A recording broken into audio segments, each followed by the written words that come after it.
2 years ago.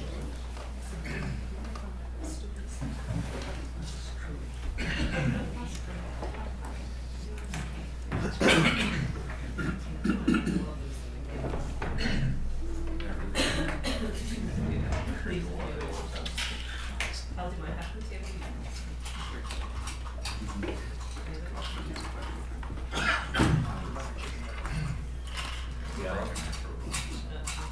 I'm going back down to 6 next time.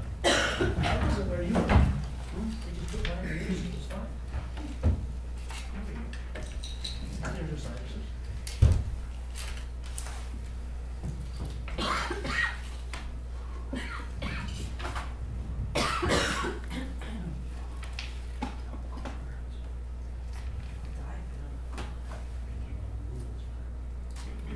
All right. Good evening, everybody. Welcome to the Town of Ball's regular meeting of council held on March 11th at 7 p.m. I'll call the meeting to order, and I'll ask the CEO if there's any late items to add at this time. We have no late items to add. Seeing no late items, there's a proposed motion that the agenda be adopted as circulated. Councillor Schwarzenberger, Councillor Bentamina. Call the question. Those in favor? Motion carries. Rise and report. We had a closed meeting this afternoon where we met as a council and invited the water councillors to the meeting to discuss procedure moving forward with the water councillors in light of the order in council that came down. Was that October 10th, 2018? Legal opinion? No, it was October. It was in October 2018. Anyway, nonetheless, Councillor Machial had brought up about a month and a half ago some additional discussion. We thought we would meet together as a group and have some discussion about a way to move forward if we were going to stay with the original order in council that was adopted by the previous council, or we were going to look to modify it. And we've come to an agreement, and we are going to modify it. And the motion that was moved and seconded and approved was the council resolves to allow water councillors to attend open meetings with the jurisdiction to participate in water matters only, and they can remain at the table, and that an invitation will be extended to water councillors to participate in agenda review to ensure water matters are appropriately identified in open or closed meetings. Water councillors will not attend a closed meeting unless a water matter is on the agenda. And that concludes my rise and report. Next item is E1, adoption. There was a bit more. There was a bit more there, I think. No, just saying that Legal opinion development. Thank you, Councillor Machial. Yes, and further that the legal opinions and the order in council will be released to the public. Thank you, Councillor Machial. Next item on the agenda is the adoption of prior minutes. Proposed motion, the February 25th, 2019 regular open council meeting minutes be adopted as circulated. Councillor Bentamina, Councillor Grice. Call a question. Those in favor? Motion carries. Committee reports. Proposed motion that the minutes of the January 28th, 2019 Committee of the Whole meeting be received as circulated. Those are the minutes from the January 28th, 2019 Committee of the Whole meeting. So Councillor Schwarzenberger, Councillor Grice. Call the question. Those in favor? Opposed? Motion carries. We have a verbal report from Chairman Mattes from the Committee of the Whole meeting this evening. Thank you, Your Worship. We met earlier this evening and had 2 items on our agenda. One was a discussion of options regarding improvements to Earl Crescent, which will come forward later in this council meeting. And the second thing that we added at the last minute was a discussion to regarding changes to flight schedules by Air Canada out of Penticton Regional Airport. And what came of that is Council has asked for a letter to be written to Air Canada asking them to retain the current schedule with the larger capacity airplane for the purpose of enhancing business travel and economic development in the south of Okanagan. And those were the two items that we discussed this afternoon. Thank you, Councillor Mattes. Moving to water matters. The item G1, irrigation and diversion start dates. Refer to the CEO. Thank you, Your Worship. I will refer over to the Director of Operations to bring this information to Council. Thank you, Your Worship and Council. It's that time of year again to discuss irrigation, even though it doesn't feel like it. And we may even get some more snow tonight when I looked on the weather report. So, but our crews are set back a little bit this year. And so what staff had recommended was probably at the earliest the dates of April 8th for the diversion at the canal, and which takes about 4 days to properly get the water flowing through it and pump stations going. And then on the 15th, that would be the start date for irrigation season. Our staff also in the meantime do turn on properties before the 15th, knowing that people can't actually irrigate until the 15th. So we get a lot of people that need early water right away. If they need it on the 15th, there you go. You can just turn on your service, turn on your own irrigation, and you should have water. I've attached the previous a little bit of a background, which is almost the same every year, and the historical dates where we started. But like I mentioned before, April 8th for diversion on the canal would be the absolute earliest. This year we're already set back, and we probably can't even start cleaning and doing some maintenance on the canal until next week. It looks like the weather's starting to finally change by the weekend and getting some warmer weather. It's the temperatures overnight too that get us. We have 241 meters of canal that needs to be resurfaced, so we want to get that done. It's scheduled for the last week of March, and it shouldn't be a problem. We should get it done within a week. But if something gets delayed, we still have that extra week, right? So that's what I'm banking on, just in case if the weather doesn't cooperate. And that's about it, unless anybody has any questions. Councillor Machial. I would move that the recommendation, which is April 8th diversion and April 15th, turn on. But I would just suggest that trees. It's funny, trees they go with the weather. If it gets really warm, all of a sudden things will move. So if you guys do get it ahead by a few days, you can always turn it on. I mean, this will be the latest we want to see it. So that's what the motion would say. But if the weather really gets warm and we can go a few days, because that's the second latest day. I know a lot of growers use that for frost protection, and it's an advantage if you can. But I mean, we understand as well that this year it's cold. It's the middle of March and there's snow on the ground. So there is an opportunity if it does seem to warm up quickly. Everything's starting to bud, and that we could turn on as early as the 12th for some people that need it. Yeah, that's all I'm saying. Yeah, but usually most properties don't. There's the odd few that definitely need it early. Are these dates later than normal? In the report, I attached a history of the dates. So it's ranged anywhere for the actual irrigation start season from April 5th to the 15th the 18th, the year that the siphon got damaged. So this would be the second latest date that we've had in recent years. And that's going back to 2002. Just to point out, Your Worship, we're allowed to start on April 1st, because that's what our we're allowed to. We can't go earlier than April 1st. That's correct. Yeah. We're allowed to divert water from the Okanagan River.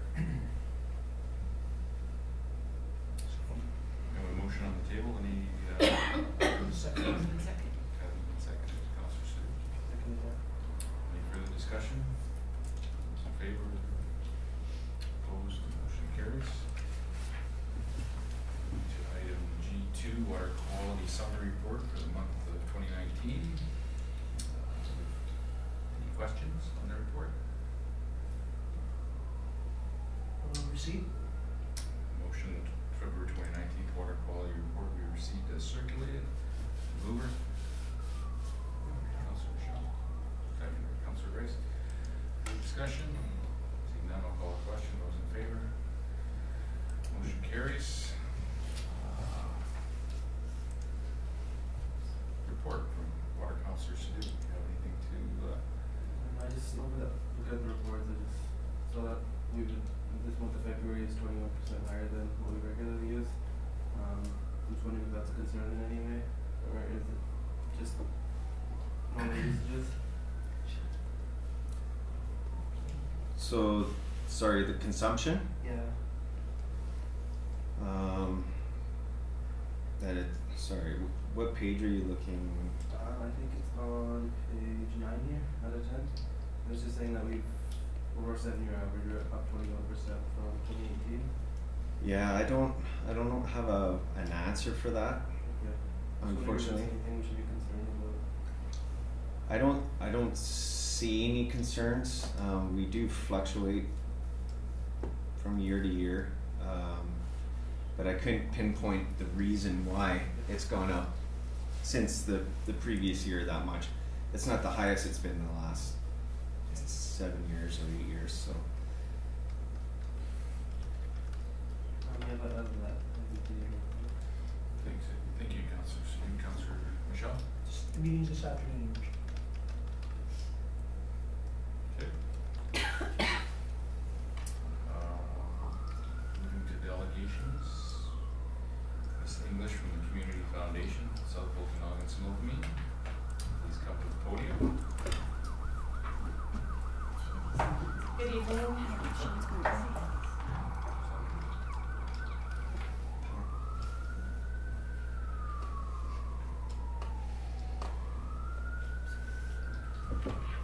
Thank you, Mayor and Councillors, for having me here this evening. My name is Kim English. I'm the community, I would just like to say I'm the community coordinator, but the official is the Development Officer Coordinator of the Community Foundation of the South Okanagan Similkameen. Our office is situated in Penticton. The Executive Director is Erin McGran, and Sarah Trudeau is our Grants Manager. I work throughout the region, so from Summerland to Osoyoos as far as Eris. And but my home base, my office is in Headley, so so you won't see me in Penticton too often. I'm often throughout the region every week. So thank you for the time. So this is just a brief overview. Many of you know who we are.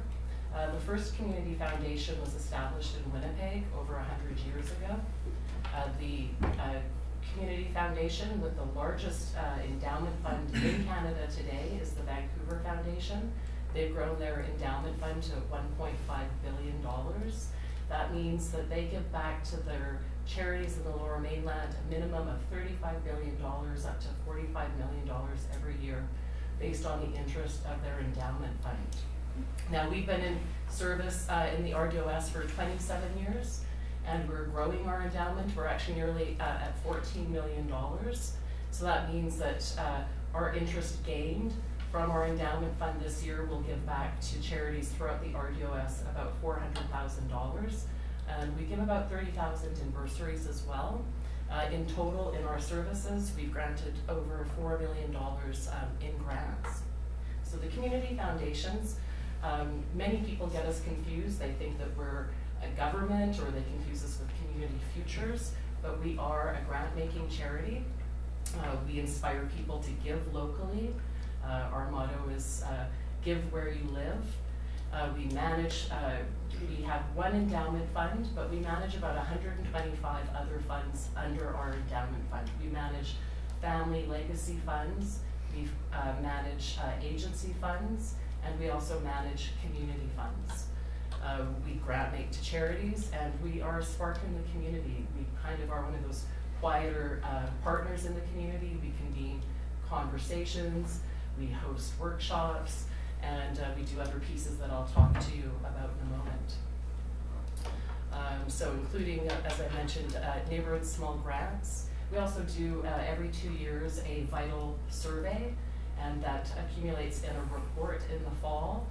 We did that last year, and this year we're going around through the communities and talking about the themes within that. So we're holding community conversations. You may have heard we were about to launch one this week, but we will be holding that conversation in April, and again, I'll speak to that at a later slide. We also give free grant writing workshops every year in every community. This is a service that we provide. We certainly want to see every application that comes to us. It is great, as well written, it hits our criteria and our goals, but they can also use that information and apply it to other applications. And then of course we work with agencies that hold funds under us and work with them to build a more sustainable business model through an agency fund stewardship. And then, like I said, we do some fun things. Last year, last September, I hosted 3 events called On the Table. This was in conjunction with Vancouver Foundation. While they work mostly with charities in the Lower Mainland, they started as a provincial community foundation, so a part of their mandate is to give back provincially as well.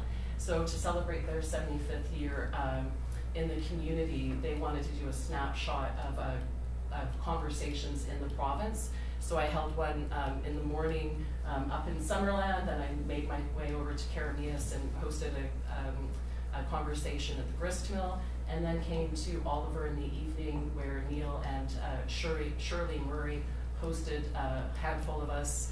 You can see a few known faces here in the picture there, and that's just something that we do to just kind of stimulate conversation and find out what people are thinking about community and belonging.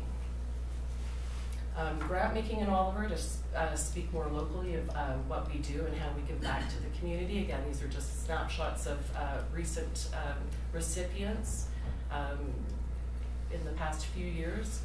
And since 2013, you may remember the slide also from last year, but our number keeps increasing because we keep granting to Oliver charities. So we've granted over $50,000 since 2013 to local charities, and we certainly would like to give back more. Oh, let me go back here. So where do the granting dollars come from? I always kind of do these preliminary slides for those that remember this from last year. And it's kind of what we do with the Community Foundation is kind of big and sometimes complicated. So we really like to come back to and talk about giving where you live and community foundations and how we may differ, say, from other charities. But when we receive a donation, people give to us monthly, annually. They give us you know, a percentage of their estate or their assets to us. And when they come, sometimes we don't know what they want for us to do with that donation. And when we receive an unrestricted donation, that's when it's not designated, that goes into our unrestricted fund. And it's the unrestricted fund where the majority of regional asks are given to. And that's in part because if it's not an unrestricted donation, then it's a restricted donation, and it's designated specifically either for a community, for an agency fund, for their own family fund, or to their community fund. And as people get to know more about the Community Foundation and become more thoughtful about how they donate and their philanthropy, people are coming to us more frequently with really specific dreams that they want to accomplish with their donation or with their request. And so for Oliver, when we looked at the previous slide of giving back over $50,000, as I mentioned, that really 95% of that comes from the unrestricted funds, because the Oliver Community Fund, this is our fund report as of December 31st, 2018.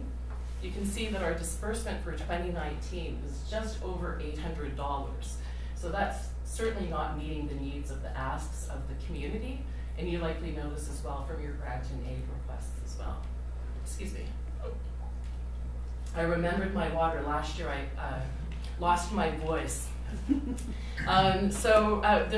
established the fund in 1994, and it really hasn't, we haven't done a lot of promotion around it. It's grown very slowly, but we have great examples of communities and community funds that have grown quite a bit over an amount of time, but it's really just letting people know. Part of it is educating people of giving where they live. So we did last year create brochure and rack cards on the Oliver Community Fund. As I mentioned, I work throughout the region, so Summerland has an established community fund, Karamias, Princeton, Soyuz. I would like to point out that the Karamias Community Fund that was established 6 years ago is already at $25,000, and it gives back over $1,000. So that's just from a few people knowing of that, liking the idea that their donation stays locally. And as I mentioned, when you give to a community foundation, we pool it with other donations. It goes into an endowment fund. We never touch that donation. That donation works in perpetuity with other pool donations, and it's the interest given back. So people, when they learn about that, and they've lived in a community most of their lives and have worked there, they want to give back. They want to see their dreams of their children continue and flourish. So with this, we would really like to raise the profile of the Oliver Community Fund and encourage people and inspire people to give where they live. The next slide here, I really love to use this slide in particular. This is from Nebraska.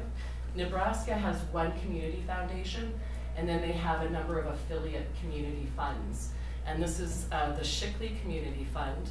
And as I mentioned, I live in Headley, so we have about the same population. And they established their fund nearly 20 years ago, but it was only in the past 5 or 6 years, again, where they raised the profile, held dreaming sessions in their communities of what inspired people to stay in their community, what would keep people there. And in a really short amount of time, they've already grown their endowment to nearly $2 million. They have 11 confirmed expectancies of $2 million coming in. Again, this is a slide from last year, and I keep track of these foundations or these little communities that are doing incredible things, particularly in Nebraska, because as I've mentioned, they've really done a great job of educating their entire state of giving where they live. And their goal is 12 million by 2030, but they're going to reach it a lot sooner than that. When I went and did an update most recently on the community of Shickley, they are building a community greenhouse and really looking at their food systems and wanting to make sure that their schools are fed. That's one thing that we see year after year. In our annual grant cycle, we see schools apply for their breakfast, their lunch, their after-school programs, and we can't support all of these asks. You know, and one small little community has decided that they are going to build a greenhouse, and a neighboring community is building a $6 million rec center, and their population is 1,100. And that's, again, over a small window of time of 5 years of educating their citizens and reminding people to give where they live. Through this, I've been in this role for about 2 years, and we have an anonymous donor that came to us in January with $30,000 as a matching challenge for the local committees that I work in. So that's $6,000 between 5 communities, and it's really terrific. The challenge for us on a local committee level is for us to access the $6,000 for the matching funds. We need to encourage people to give to their local funds, for example, the Oliver Community Fund, and then we'll match that back out to their charities. So we're still working on that, but it's really exciting when we see people watching what we're doing. They have great desire to have small communities become self-sufficient and much more reliable and see the rural returners come back. So we have opportunities like that. We actually have another give back in Oliver. So in the next 6 months, you're going to see and hear a lot more of the Oliver Community Fund while we work on our strategy and try and actually leverage this give back We have some great people on the local Oliver Committee that would like to quadruple that give back. So we're working on that, but we hope to see the Oliver Community Fund grow significantly over the next few years. And I'd like to say a few weeks ago when I was at the Mainly Women event, I had a table and I was just highlighting the Oliver Community Fund and neighborhood small grants. I had sheets for the donation for the fund, and I was quite surprised. I was busy talking all day. People were really interested about what the Oliver Community Fund was all about, and were quite excited. And they took the donation form, so that was really you know, pleasing for me, because people just stopped in their track and was like, what is this about? So it just shows me that people really are interested in giving back and learning more about what they can do to their community. So from there I will go to my next slide and talk about neighborhood small grants, because they're back. And I really need the help of mayor, council, staff, residents to help promote this. Neighborhood small grants is a unique opportunity where people can apply up to $500 to have a party or a project with a purpose on the street that they live on. This is, again, some local photos of some of the neighborhood small grants we've awarded in Oliver over the past few years. So neighborhood small grants is a program that the Vancouver Foundation started about 20 years ago. They are our co-funder. And they started this about 20 years ago just because their communities were growing. There was a big shift going on. We have a lot of changes with intergenerational. You know, some families stay, other families move in, and they're not really communicating. And this is just a really great way to get people to think about their community. As we know through our vital signs support report, loneliness, belonging, are really big factors, and neighborhood small grants is based on asset-based community development, where we really focus on the uniqueness and the specialness and the abilities and assets that we all have on the street that we live on, but we just don't know what kind of assets our neighbors might have if we don't communicate with them. So, you know, especially in terms of flood, fires, rock slides, and all of our communities, we're always looking elsewhere for solutions and people to kind of come and help us out, but we can really manage a lot of our problems right with our neighbors. So the goals of neighborhood small grants are really simple, just to connect and engage, because people need to know each other before they get on to the next stop of conversation and solutions. Share skills and knowledge, so that could be anything from yoga to canning to do-it-yourself project, to build a sense of ownership or pride. So that could be just something like a legacy project, like a giving cupboard, and the Soyuz has one, or a lending library, or a tool shed, and to celebrate and respect diversity. The criteria, so this is really great because it's not for businesses, it's not for charities or organizations, it's simply for people. But two people must apply from 2 different households. It must be free and inclusive, and money may be towards food, rentals, insurance. We ask for third-party insurance, particularly if there's going to be a bouncy castle involved or anything that might cause any kind of potential harm, and that the event must be held before November 15th. There's other communities, Kelowna, Edmonton have taken their own initiative and give their own neighborhood grants. But we're really fortunate that Vancouver Foundation has taken it from the Lower Mainland. We are the first ones to pilot it out into the interior. And we've awarded 77 neighborhood small grants over 3 years. And we can actually award up to 40 projects. Last year we awarded 30. And only 1 in Oliver, 6 in Osoyoos, 6 in Summerland. So again, I would really love your help in getting the word out, because I'd really like to see more come to Oliver. So I'm glad I've got some people in the audience here to help me spread with that. And just to finish up, as I mentioned earlier, we do a vital signs report. We published this in the fall. We do this We try to do this every 2 years. This is kind of our map that lets us know what are the most important issues in the region and in different communities, and then that helps us gauge us when we do our grant reviews. We know that local government and the RDOS also use it as a tool as well. And then from that, the following year, we typically hold community conversations. We are working with Desert Sun, and as I mentioned, well, my colleague Sarah Trudeau is putting this together and is working with Desert Sun. And we were, this conversation is now scheduled for April 11th, I believe. It was scheduled for this week, and we canceled it in part because a lot of people came back and asked if we would hold it in the evening. We had it scheduled for an afternoon, but housing, as you are very well aware with, is it's a very pressing issue, and people are very have lots to say and are curious about it. So Desert Sun will co-host with us, and we welcome you to come and be a part of that conversation.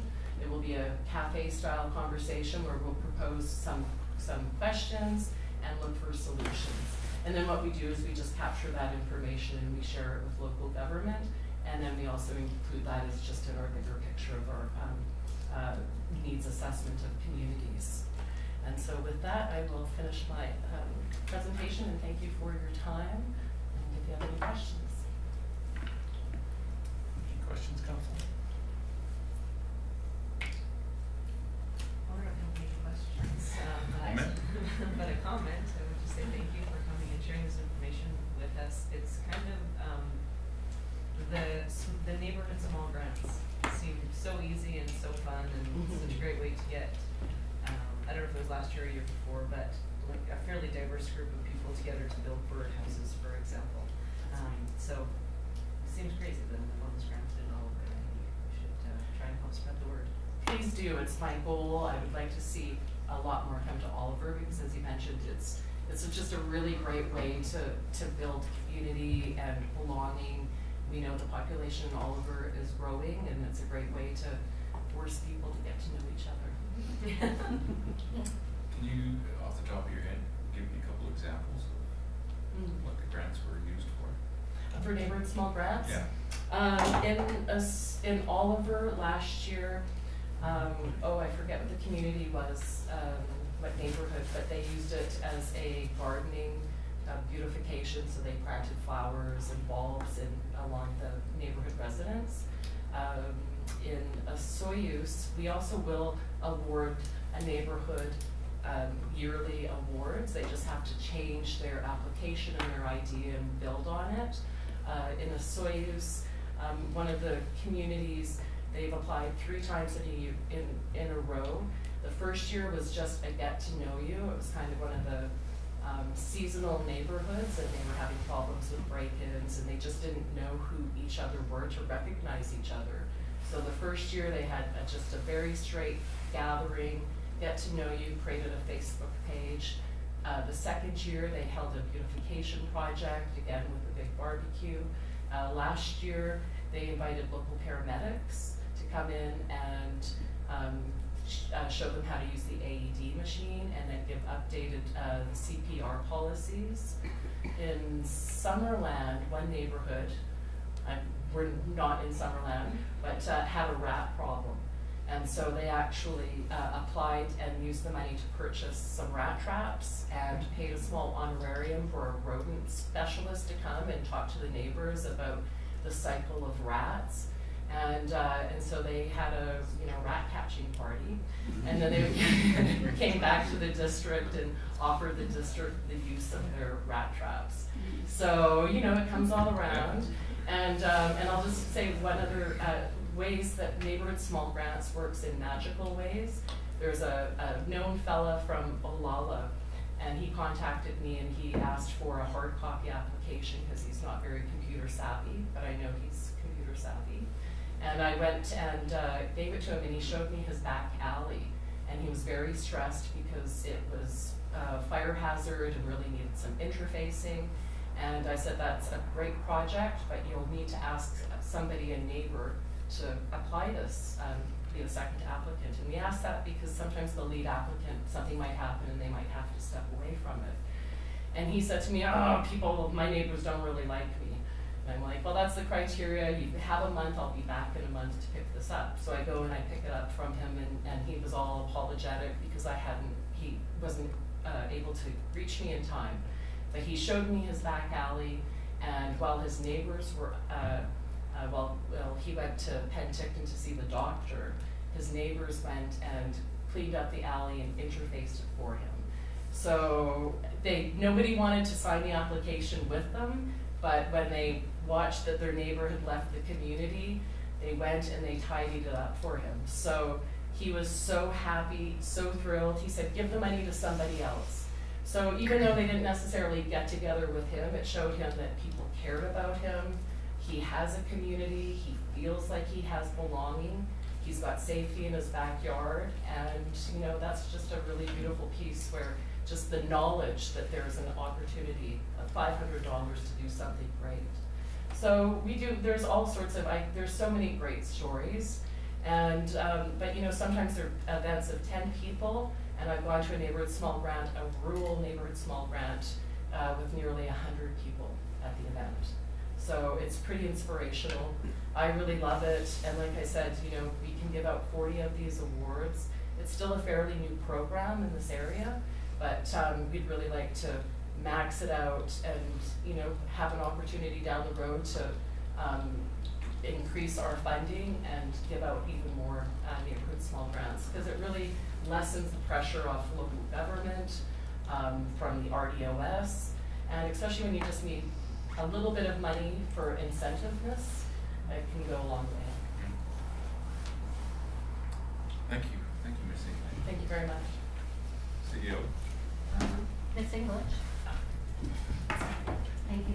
Are you still wanting the town to assist by going through our accountant?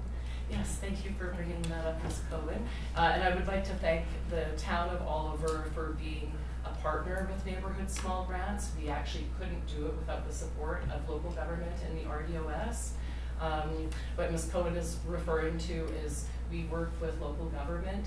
Local government acts as on behalf of its citizens as the qualified donee. And that's because we, as a foundation, it's our mandate by law that we can only give to charities or to qualified donees.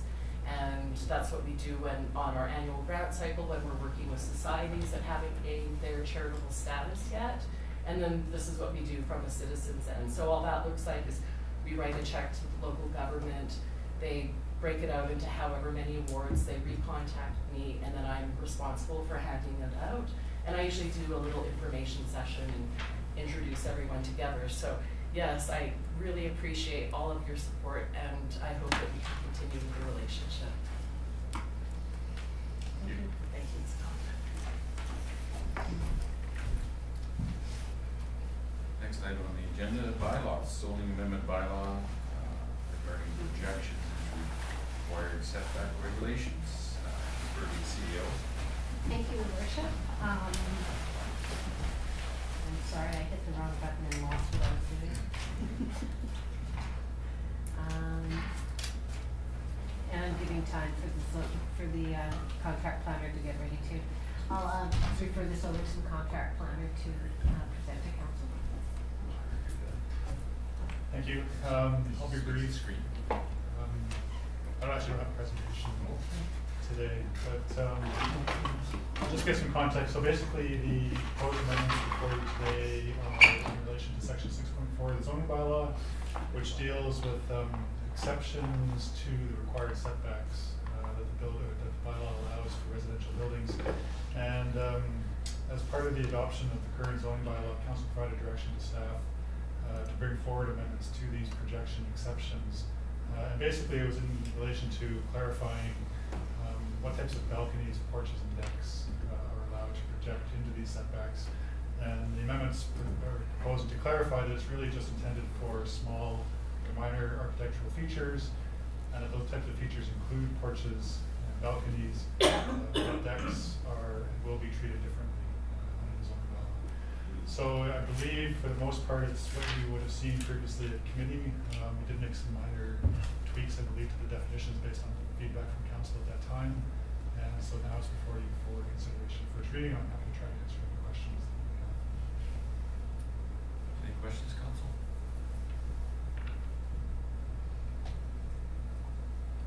Councillor Schwarzenberger? I noted that there was a referral from the building inspector. Did you see that? I did see that. And I'm not sure that he understood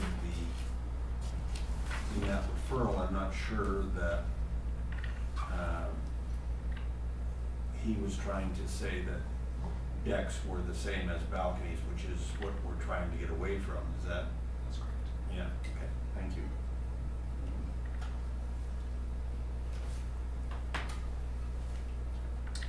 So I would move the recommendation that the zoning bylaw be read a second time and proceed to public hearing on the next meeting, which is March 25th. Actually, it's April 8th.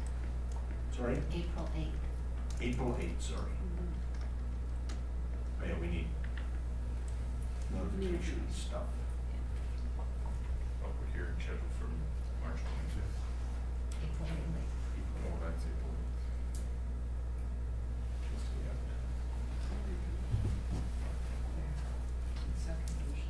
Second, Councillor Ventimiglia. Any further discussion? Seeing none, I'll call the question. Those in favor? Opposed? Motion carries. Moving to development permit variance permits. Development permit with variances 937 Spillway Road. For the CEO. Thank you, Your Worship. If we could just have a minute while we load up a PowerPoint presentation. This is a development permit for 937 Spillway Road. Council did have this at their last meeting, and they have postponed consideration until today. The application is seeking approval for a form and character multifamily development permit in order to construct a 28-unit townhouse building complex on the subject property, and they're also looking for a number of variances, and the contract planner will go through those with you.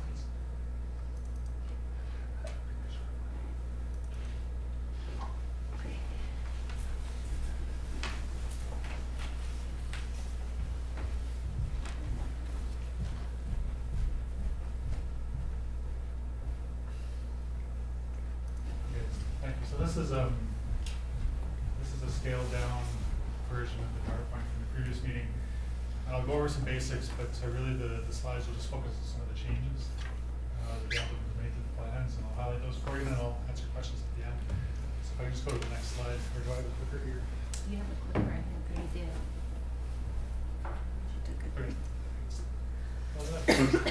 do. Okay, so just to refresh, so the basics of the application, the applicant is seeking to construct 28 units. He's proposing to do this in the form of 7 blocks that will comprise 4 units each. As council is aware, it's a multifamily development permit area under the official community plan, and that's for form and character. So what that means is we're interested in the aesthetics of the building and how it looks. The applicant's required to get this DPE prior to getting a building permit issued for the 28 units. And in addition to asking for approval for how the building looks, he's also seeking a number of variances to the bylaw in relation to amenity, space, and parking. And so there has been no change to amenity variance since the last meeting. It's still proposed at 40 square meters, but he's seeking a variance to remove the 5 square meters max for balcony and the 25% located at grade, just because of the design of the structures and where he wants to locate that. And so that's just an example of where it's proposed in the buildings. Now, the next variance that they're seeking, and this is the revised plan that came in after the last meeting, they are seeking the variance for parking on site. This revised plan now has 45 regular spaces, some of which are in the form of stackers in each of the proposed 7 blocks. There is the 1 disabled space, 1 loading space is provided, as are 10 bicycle spaces, and those 10 bicycle spaces under the bylaw allow for a reduction of 1 on-site vehicle parking space. So the picture at left is the site plan that was considered at the last meeting.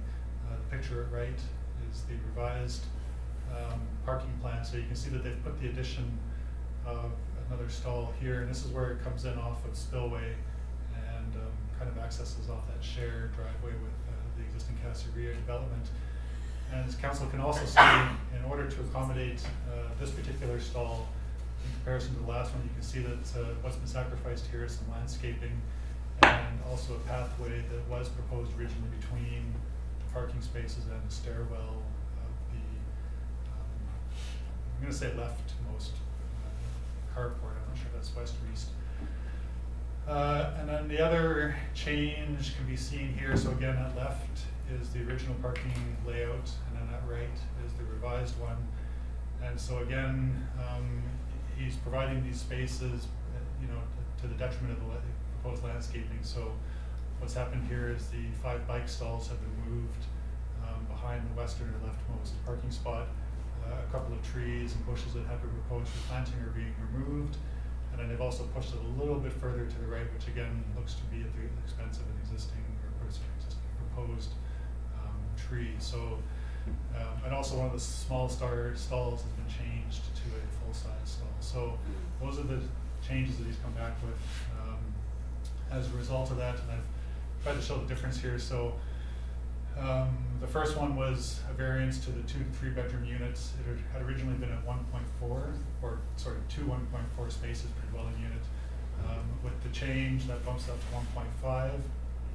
And then the previous variance at the last meeting had also sought to change the requirements for 1 bedroom units, but because of these additional parking spaces, that variance is no longer required. We could have bumped it to 1.5, but 1.5 is what the bylaw requires anyway, so no variance is needed. And then there's no change proposed to the reduction in the required number of on-site visitor parking spaces. And again, I just left this slide on to emphasize that the applicant is seeking essentially phased approval for this unit, and that translates also into the provision of the landscape securities for the various blocks.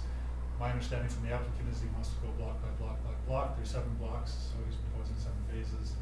The landscaping fee, I think I don't have the numbers right in front of me at the moment, but it's about $15,000 per phase, which will be collected as they went through. So that's it in a nutshell. I'm happy to try to answer any questions.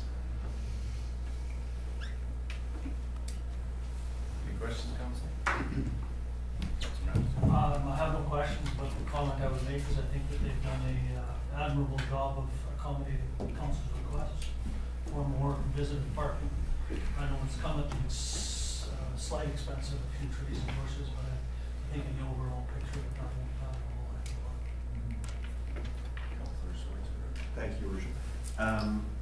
Mr. Garish, I think they moved the garbage building as well. Is that correct? From the last time, or was it always in that location? The one I'm familiar with is the one shown here, and I don't believe there's been the Same place? Yes. No. Same place. Good, thank you. Councillor Grace. Thank you, Worship. I'm not sure if this is for the contract plan or the CAO, but I know in some of the comments in the public consultation, they were concerned about the access or the entry, and that there was an easement, and someone said they paid extra to ensure that they would have sole entry and exit. I wonder if you could comment on that. Take a stab at it, or I'll take a stab at it. Okay. And I'll just go to the last slide, because I think that shows the picture. So, is there a laser pointer on this? Yes, the very green, the top button. So you can see here that the entranceway to Caserio is actually over the applicant's property. So Caserio, I hate to say it, but it was effectively trespassing in order to get access. But that was resolved, my understanding, through the granting of the easement, which they then had to pay. I'm not sure if it's the current property owner or the property owner at the time to register over this section of land so that they could get access to the remainder of their property. And I believe that covenant or that easement also affects this area here as well. So, for your pointer, please? Thank you. So, when they first put in the first phase, this phase here, access was provided to that strata. The other two stratas were built, but the access did not include those two phases at that point in time. And then because they were expecting that this was going to be developed as the fourth phase of that, so there wasn't really no concern with regards to having access for everybody at that point in time. And then this was sold off, so by doing that, this became its own lot, and then there was an issue for access for 2 and 3. And there was some negotiations done between the property owner and the strata, and they now have legal access over his land. He still owns the property, but they have legal access that is registered against that property so that they can all get to units 1, 2, and 3. So essentially they're not losing what they've paid for. No, they're not losing anything. They will always have that access. My other question is, how many units are in each, or I know they're not all the same, but in each of the Caserio, the current buildings? These ones? Yes, roughly. Well, remember, I looked at that in the slides I put together for the last council meeting. Oh, it was 45. Yeah, it was originally proposed an equal number in each building, but then it changed because of various issues. One of them Yeah. was 28. Gas the other line. two were One got 45. changed because of the grass line in this one, so I do believe one of them is larger than it had first been A lot of the identified as. concerns were about increased traffic on Spillway and those sorts of things, so I guess my comment on that would be, should the fourth phase had happened, they would have had all of that same amount of traffic coming Yes. through there. Yeah. The traffic wouldn't have changed. Thank you, Worship. Thank you, Councillor. Any further questions? Councillor Mattes? I don't want this to sound silly, so just at the fear of being incredibly obvious.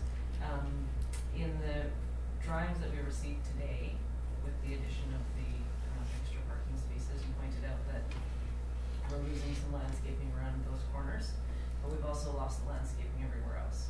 The rest is remaining. It's on the Oh, is map. it? Oh, it says it. Oh, read the fine print. Okay. Yeah, well, there is a landscape plan attached to the end of the permit. Okay. And I appreciate that when I showed you these ones here, that you can see up by the garbage, there's nothing shown here. I don't believe that's because they don't intend to not place landscaping here. It's just that when you look at the designs now, if they're putting a loading stall here, there's no way they can put this landscaping in. And similarly, having pushed this stall over, there's no way they can get the landscaping in here as well. And the same on the other side as well. So. For sure. Yeah, Councillor Mattes pointed out there's some fine print down there that I didn't see. Thank you.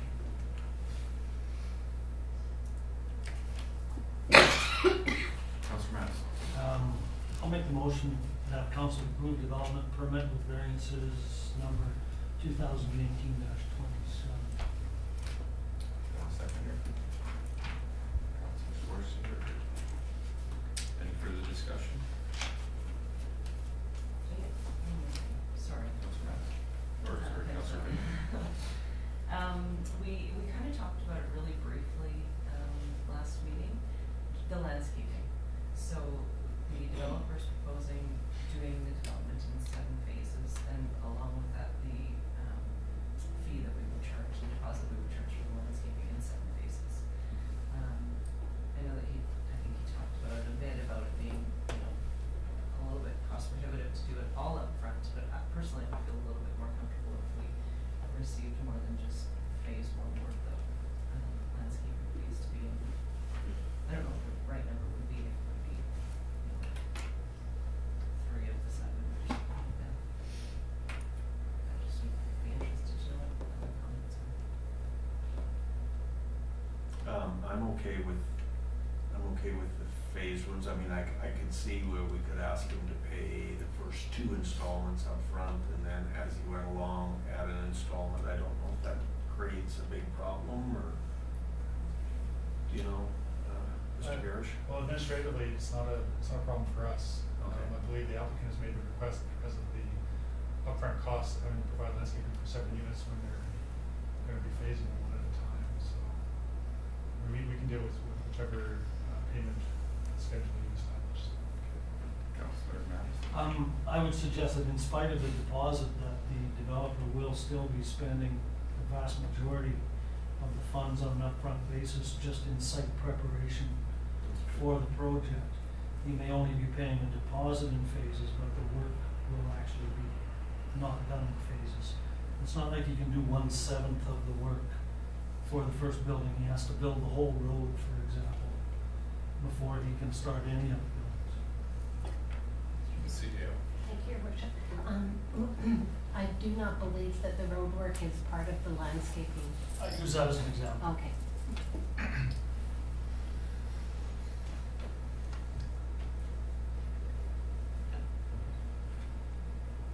I would be more comfortable having more upfront, but if there's no other architect for that, then I'm not going to answer that too. Yeah, I'm okay with it. I'm okay with it as well. Okay. We'll leave the motion as is. Any further discussion? Seeing none, we'll call the question. Those in favor? Opposed? Motion carries. Moving to K, business non-enforcement, zoning bylaw 1380, business license bylaw 1368. I'll refer to the CAO. Thank you, Your Worship. I will pass this over to the corporate officer. Thank you, Your Worship. The report before you this evening is with regards to zoning bylaw 1380 and seeking direction from council with regard to not enforcing section 331 of the zoning bylaw, and as well a section of our business license bylaw with respect to 949 Panorama Crescent. Just some brief background. Our contract planner provided a report to the committee of the whole meeting with respect to irregularities in our land use and regulatory bylaws with regard to vacation rentals. I did attach the report for your information. As a result of that conversation with council, they directed staff to undertake a public consultation process to learn from the community how they feel about vacation rentals in an low density zone. Right now, the only zone is the RC zone that a vacation rental is allowed. But we do have vacation rentals sort of peppered through the community. When we brought forward a new business license bylaw to council, we included provisions with regard to short-term rentals. With that, we did some research on who's doing what in the community. And we have a number of bed and breakfasts who have business licenses, but are actually operating as a short-term rental. So they're really non-conforming. But coming out of that meeting in January, has received a complaint about the property at 949 Panorama Crescent. And they're asking us to revoke that business license. Right now, staff are in a little bit of a bind because there's an additional anomaly with their business license in that they have two businesses on one license, so we've asked them to split them out, which they've done, and you can see it that I've attached to the report. But they've listed it as a short-term rental, and in actuality, we can't really issue a business license for a short-term rental because our zoning bylaw doesn't allow it. While staff are in the process of preparing for some public consultation, which we're estimating that we may be able to have a report to council sometime near the end of June, to help you with your decision making on where our community may want to see short-term rentals in low density zones. We're asking council not to enforce the zoning bylaw and the business license bylaw. Allow the business to operate. We anticipate that they probably have some rentals already booked for the summer season. I can't confirm that, they are out of town right now. So right now, it's before council to make a decision on, if you would agree with staff not to enforce our bylaws, to allow the, short-term rentals to proceed as they've applied, while we do the public consultation process. Councillor Mattes. Thank you, Your Worship. I spent a lot of time on this one today, trying to investigate and understand. I noticed that we have short-term rentals in our business licensing bylaw, but there is no zone in town that allows short-term rentals. But we do have the zone that allows vacation rentals with no real definition that works. Yeah, one doesn't match the other. I understand staff's concern with feeling the need to issue a business license and then say, well, it's the wrong business license, but we're not going to enforce the bylaw. I'm not sure that that's the approach that we should take. I'm not sure that we should issue the business license at all until the applicant returns and the business opens for the season.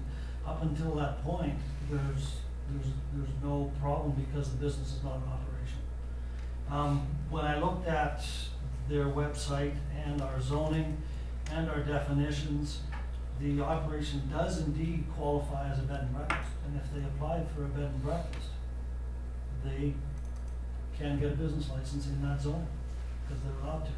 But they can't do that until they get back to town and change their application. I'm not sure that we should be in a hurry to change the application for them and then say that we're not going to enforce it when they would have to come back and change the business license. Anyways, I think this can be deferred until the applicants return to town. Councillor Schwarzenberg. Thank you, Your Worship. The thing that caught me on this, and as the corporate officer had mentioned, there are other people in town that are in the same sort of predicament. If it's a predicament, we haven't exactly made a decision on this yet, so I'm wondering why we're just specifically addressing one unit when there's probably a dozen other places that are facing the same thing. I know of 2 or 3 others that have business licenses for rentals or B&Bs or whatever that are doing it as short-term rentals. So I just don't understand why we're saying this one address, and then if another address shows up that is in the same, do we have to come before council again and deal with that address? Seems to me there should be just a blanket that we're gonna let this slide until we come up with a definite, after we've had the public consultation, we come up with a definite policy. The other thing, and I appreciate the owners of this this home having 2 business licenses, but I don't think it's, I don't really want to have a shopping mall in a single family dwelling. So I think there should be some consideration to how many businesses a person can have, different businesses a person could have in a residential neighborhood. Councillor Mattes. Further to that, there is a 3rd business operating in there. When I did a drive-by today, I saw another sign out front for a different business. Now again, they're not home. Maybe it's related to the DigiPick, but it referred to an Erland or something consultation business going on there as well in the same location. I think if we suspend applying the bylaw, then it prevents us from answering other complaints. Like if there's a noise complaint, we would have to say we've suspended the bylaw, we're not enforcing that. I'm not sure that we can pick and choose which pieces of the bylaw. The complaints, we're only reacting to a single complaint here. Understand. It's a bit of a knee-jerk reaction to one complaint. Each complaint can be dealt with on its own merits, depending on what the complaint is about for each of the locations, until staff resolves or comes forward with a report that will help us resolve the whole situation. Councillor Bentabina.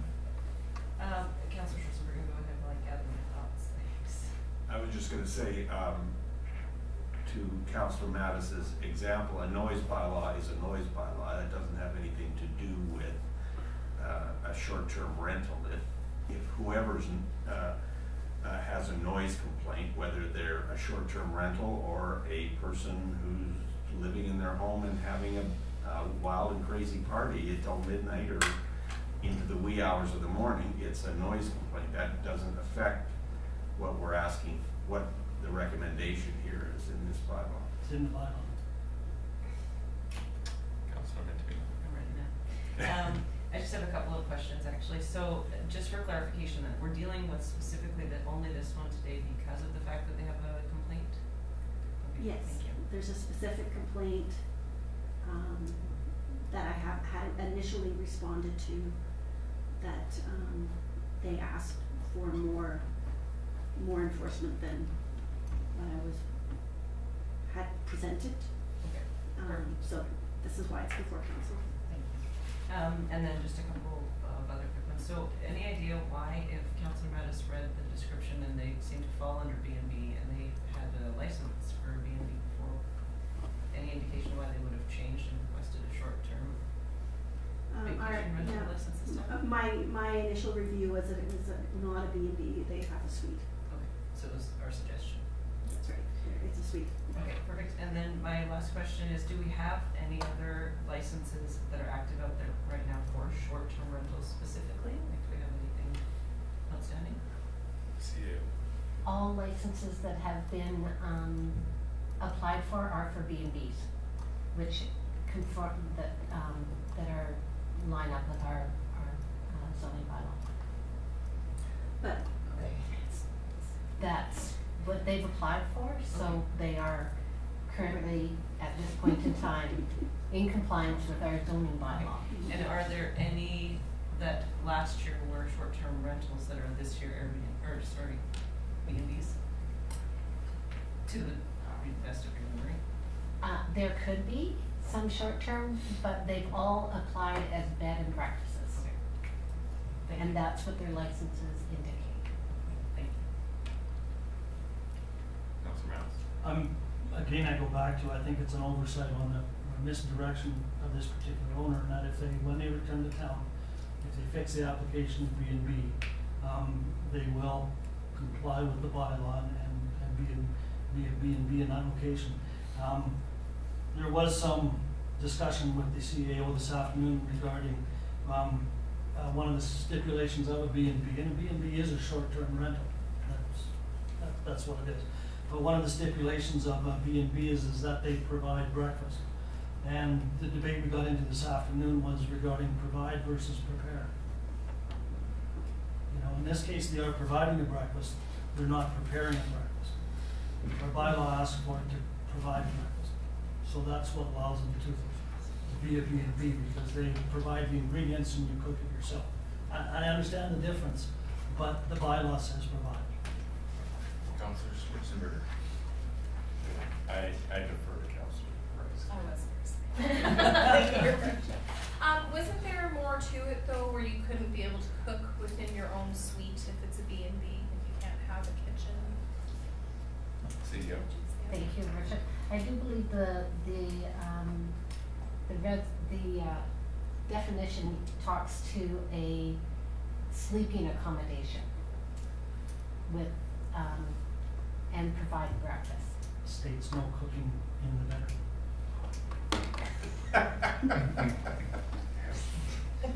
That's what the bylaw says. Councillor Grice asked the question I was gonna ask, which is what is the difference between a B&B and a legal suite?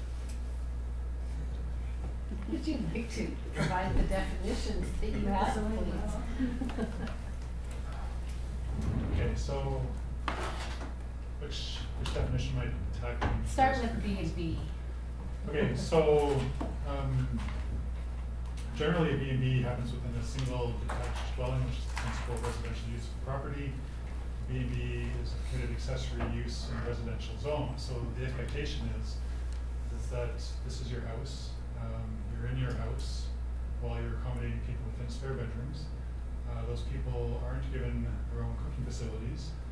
house has only one set of cooking facilities, and that's for the principal use of the principal residence, right? So you're not supposed to be giving B&B patrons their own cooking facilities, and there is only one kitchen in the house. So I'm not sure. I mean, to me it's clear. And then for vacation rental, the difference is that the property owner whose principal residence the house is not in the house at the same time as the patrons. And those patrons can use the kitchen to prepare their meals, whether it's breakfast, lunch, or dinner. Councillor Grace. Thank you, Your Worship, through the chair to the CAO. So then is this business in question, is it a separate suite or is it just a room in their house? I've never been in the home, so I cannot answer that question. Councillor Mattes maybe saw it on the website. Well, I did see it on the website. It's in the basement of the home. But maybe it goes back to we need a better process with staff before we issue these licenses to make sure that in fact, rather than just saying, "Oh, thank you for your $100, here's your license, thank you for filling out the application," that we actually check to see if they are conforming to the bylaw. And I don't know that we've done that in any of the cases. I'd agree there's some bigger questions. I would agree. You know, when you look at a mother-in-law suite, basically the bylaw says you cannot use the mother-in-law suite as a bed and breakfast because the mother-in-law suite would have a kitchen. I'm not sure whether that was the intent of the bylaw. You can use it for a short-term vacation rental, but you can't use it for a bed and breakfast.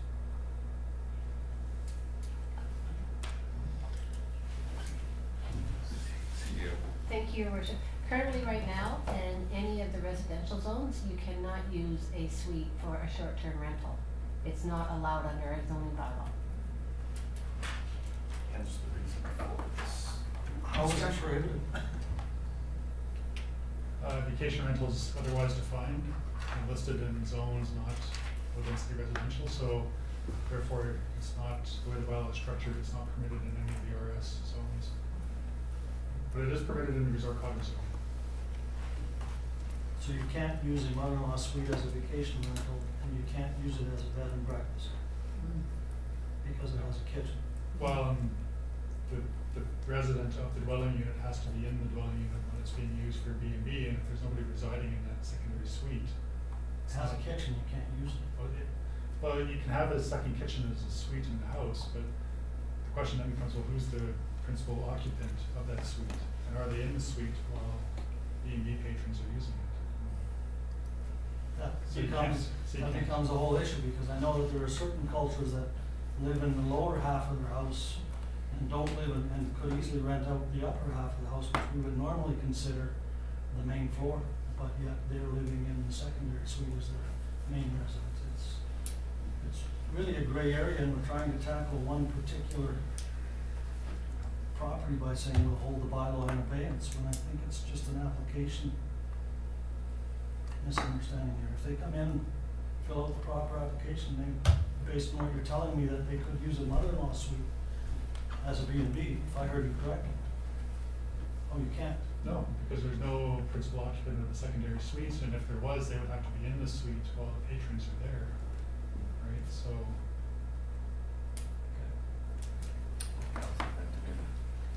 Thank you. So I guess what I would add now is that based on what we're hearing from staff, this business in question clearly is a vacation rental, is not a bed and breakfast. It seems like there's,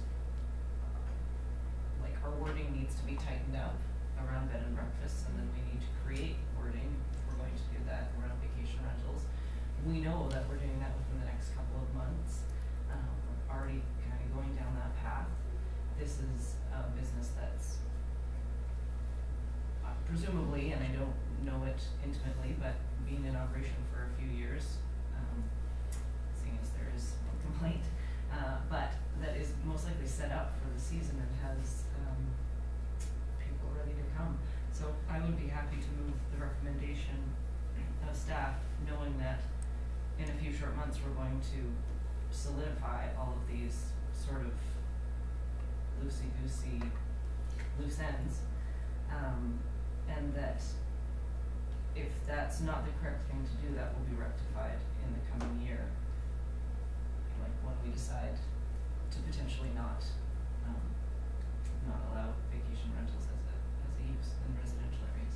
So I would move the recommendation from staff. And I will second Councillor Bentanila's rambling recommendation. Thank you. Yeah, definitely a dog's breakfast. One question, did this property have a business license for B&B in 2018? Yes, they did. They did. And they came back trying to change that in 2019. They had one business license for two businesses, and we noticed that last year, and you're not allowed to have one business license for two businesses that don't use the same books. So, we indicated to them that they had to apply for two different licenses, and that's when it came back as a short-term rental. Thank you. Councillor Rice? Thank you, Your Worship. So just to clarify, in this recommendation, we're not issuing a business license.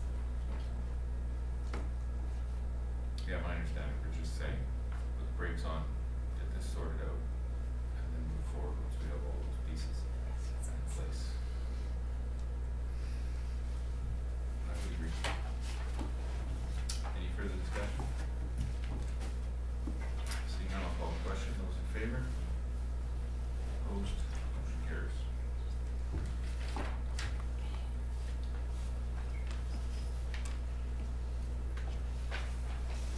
Item 2, Earl Crescent rehabilitation options. Refer to the CEO. Thank you, Your Worship.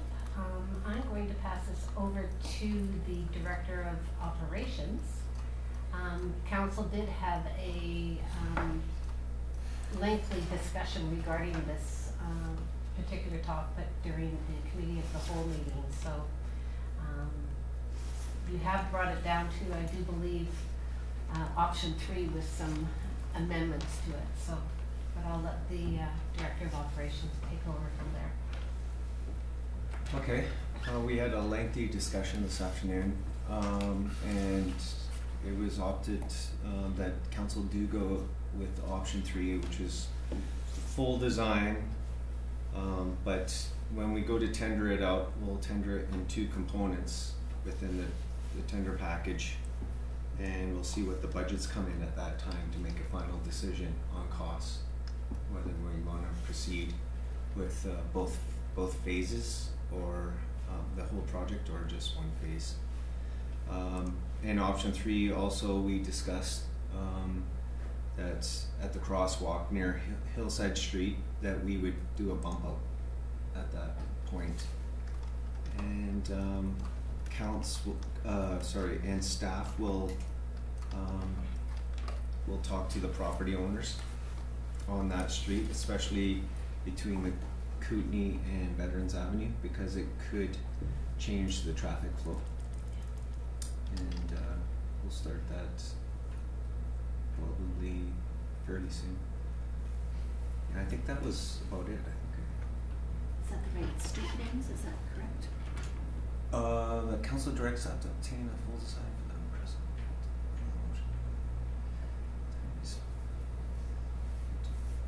Okanagan to Veterans and Veterans to Kootenai. That's correct, yeah. I'll move the recommendation. Second by Councillor Mattes. Any further discussion? Sure. Councillor Bentaniela? Just to clarify, that bump out at Hillside Street is for the crosswalk. That's correct.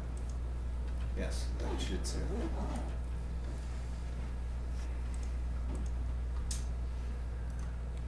Call the question. Those in favor?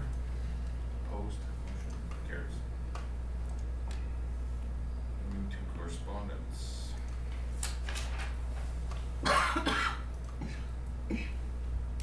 couple items that require some action. Refer to the CEO. Thank you, Your Worship. I'll pass this over to our corporate officer. Thank you, Your Worship. The correspondence report for council action required. The first item is a piece of correspondence from the RCMP Day Committee. They're requesting the Government of Canada to acknowledge February 1st each year as a day to honor and recognize RCMP. What they're asking from councils across the province is to provide a letter of support to the RCMP Day Committee for their efforts to move forward with a petition signed by the Canadian citizens that will be directed to the province of BC and the Government of Canada to ultimately acknowledge February 1st as Royal Canadian Mountains Day. Your other options could be to deny the request or to receive and file. Any questions, Council? No questions, I guess. I guess I'm just a bit surprised that we don't already have an RCMP day, so I would move that we provide a letter of support. Number one there, that we provide a letter of support to the RCMP Day Committee for their efforts to move forward. Second? Second. Second, Councillor Mattes. Any further discussion? There's a day for everything else. Yes. Yeah. That's a nice surprise in person. Call the question. Those in favor? Opposed? Motion carries. Second item from Okanagan College. Yes, the second item before council is from Okanagan College. It's a similar request that we received in 2018. This year, the funding is changing to a 2-year program, so we won't get a letter next year. But it's requesting a letter of support from the town to support funding for their community adult literacy program. Councillor Bryce. Your Worship, I'll move that we provide a letter of support to Okanagan College regarding funding assistance for the community adult literacy program. Second, Councillor Schwarzenberger. Any further discussion? None, I'll call the question. Those in favor? Opposed? Motion carries. And we have one for information only. Aquatic species proposed for listing under Species at Risk Act. Just a motion to receive that correspondence file. Call the question. Those in favor? Motion carries. Your Worship, I'll also move that we receive and file all the rest of the correspondence on the file. He did say. That was part of the resolution, right? I think he said it. We'll go with that. That's okay. Those in favor? Opposed? Motion carries. Moving to reports. Airport Manager Report. I'll move for C. Seen, seconded. Further discussion? Call the question. Those in favor? Opposed? Motion carries. Billing report for the month of February 2019. Move for C. Second, Councillor Bryce.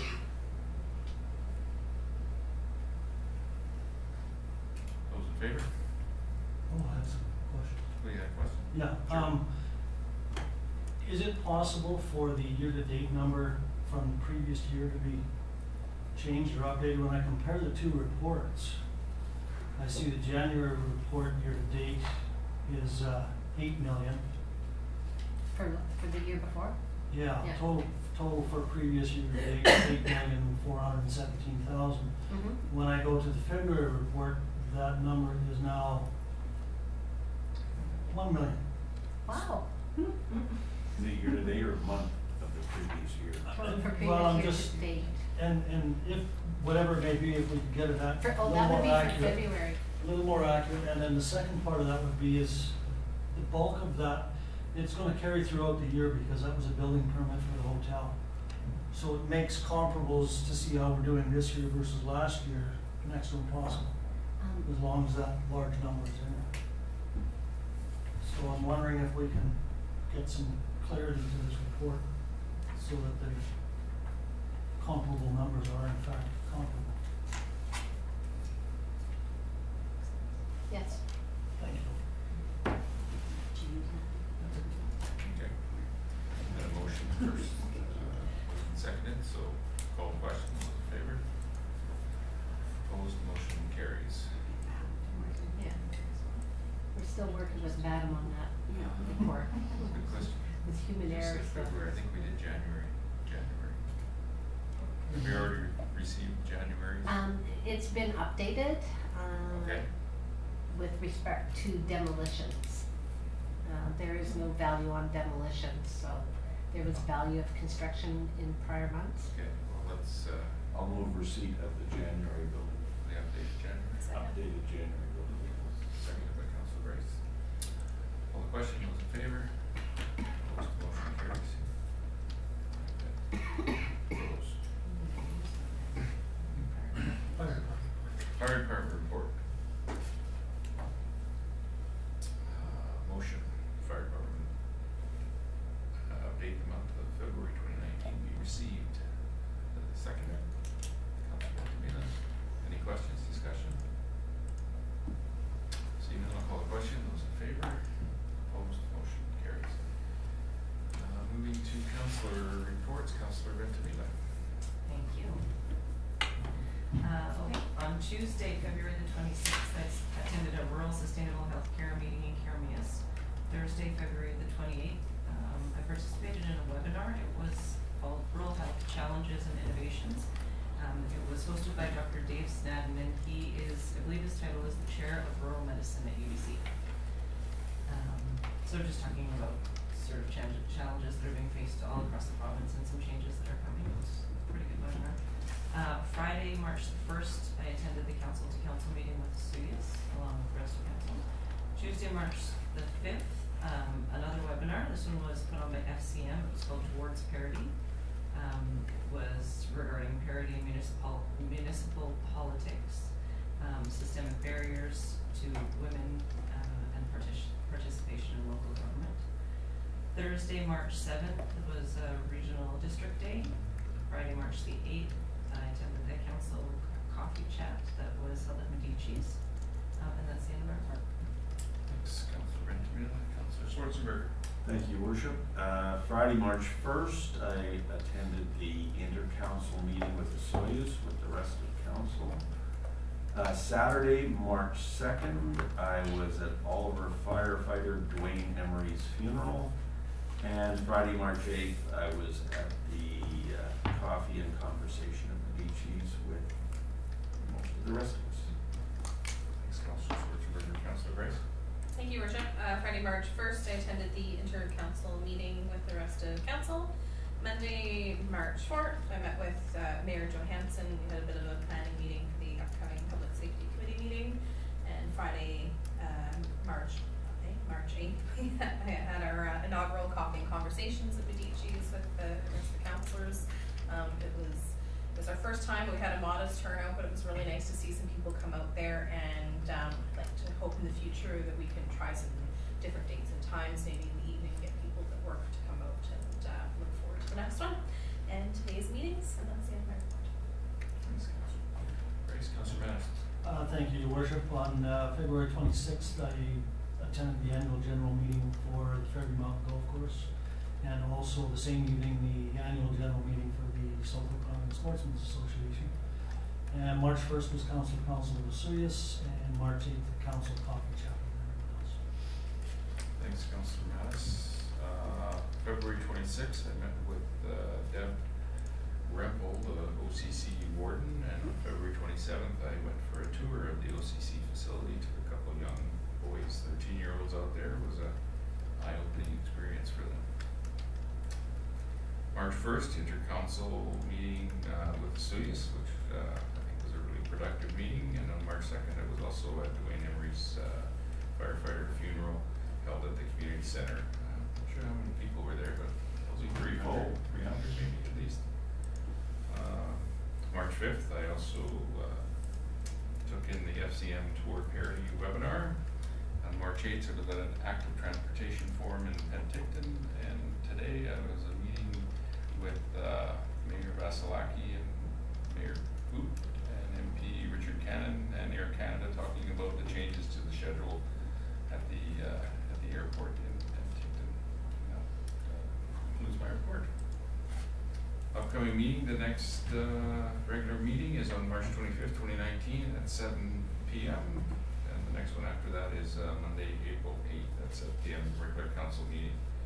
At this time, I'll ask if there's any questions from anybody in public in attendance.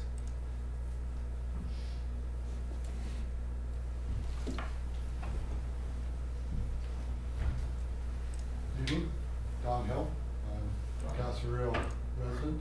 I was just wondering if there was any follow-up on Len Chup's question in the last meeting regarding access on Spillway Road, actual legal access for all residents, not just Councillor. There's several houses down that road as well, there's a parking lot. And our understanding is that we don't even have legal access on the east side of the regional hospital. I will refer the question to the CAO. Thank you, Your Worship. We are putting together an answer with regards to that. We do own the road. It is a legal access road. Spillway Road is. Just like Tuckalnuit, the boundary of the town goes right down the middle.